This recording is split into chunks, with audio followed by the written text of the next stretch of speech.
Maraming malalaking digmaan ang namumuo sa mundo ng One Piece sa ngayon, kung saan si Garp ay humarap laban sa Blackbeard Pirates. Ang pagtatapos ng labanan na ito ay nahayag kamakailan, kasama si Kobe na iniligtas at umalis sa isla, ngunit si Garp ay natalo at kinuha ng mga Blackbeard Pirates.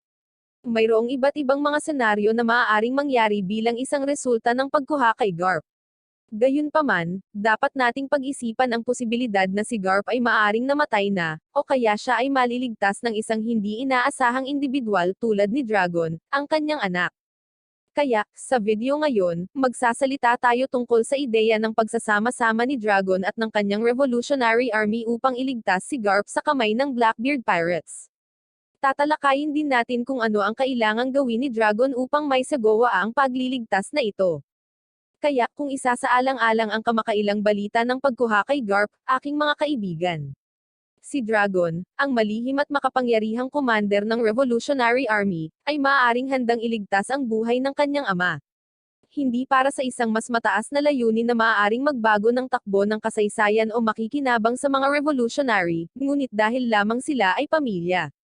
Bagamat maaring hindi ito ipinapahayag ni Dragon, mayroon siyang matinding affection para sa kanyang pamilya, nakitang-kita sa kanilang unang pagkikita, nang iligtas ni Dragon ang kanyang